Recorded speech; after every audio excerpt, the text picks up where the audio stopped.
I think we found Dr. Tsang maybe probably about 10 weeks into the whole process. At the time, I was looking on the Visual Snow subreddit, and I was just deep within the depths of that website and found her name just listed somewhere. And so I thought, wow, this could be worth reaching out to. So I gave my dad her contact information, and they set up my first appointment. And my first appointment was basically trying to figure out where I was at and what was going on with my vision. And we found that there were some crazy deficiencies in the way that my brain and my eyes were working together. And that would describe a lot of my vertigo or photophobia and palinopsia. And, like I couldn't read either or drive or any of that stuff at the time because my vision was so messed up. And on our first appointment, I couldn't even finish the diagnostic appointment. Like, I think I only got about halfway through because it was too much. And we were in a room that was dark, or what would be considered very neutrally lit for somebody. But for me, it was blinding light. And I remember even asking her to put away a piece of paper because just regular printer paper was causing me to cringe. So yeah, I got 50% of the way through the diagnostic appointment and then went home, and I felt pretty sick, or like pretty hungover is a weird term for it, but it's almost like your brain is totally spent. And then when I came back, we finished up the second diagnostic appointment, and then Dr. Tsang talked to my dad and I about what things she thought might be going on. At the first appointment, it was definitely a 10 out of 10. I had trouble even sitting in the back seat for the hour drive to get to the appointment. Like, it was just too much, it was too bright out. Cars were moving too fast. And then once I got there, it was very challenging for me to even complete half of the appointment. I was really photophobic at the time, and the room was lit very neutrally, but even that was too much for me to deal with.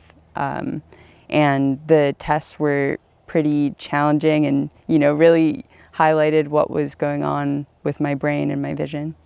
Kelsey came to me really through her father.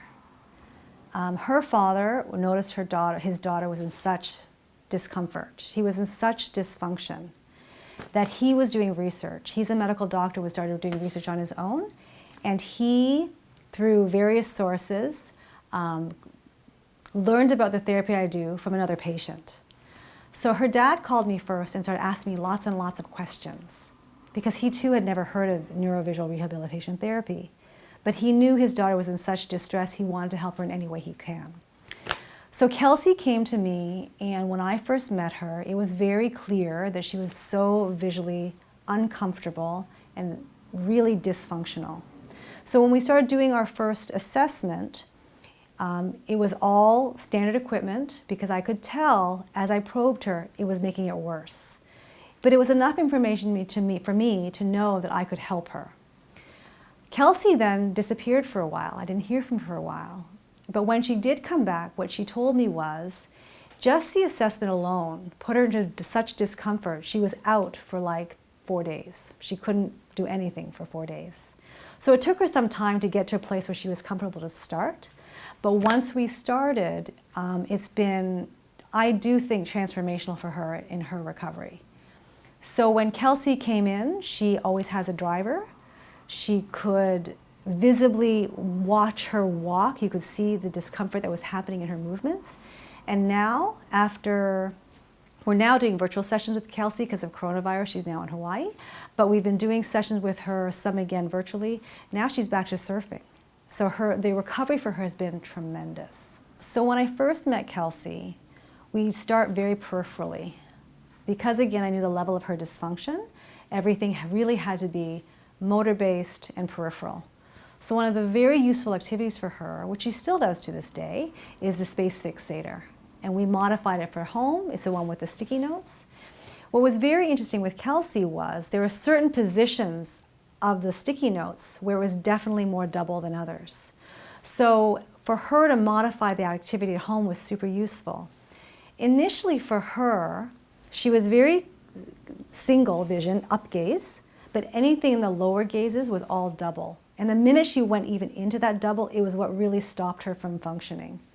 So what we did for her was we adjusted the whole space fixator. So superiorly where she was stronger, we moved those further. And where she was weaker in the periphery, we moved those closer. So once we were able to establish better movement into the inferior gazes, then we could start moving things out slowly. And now she's at a place where, again, space fixator is nice and wide. And when she feels her system's getting tight, she goes back and does peripheral space fixator.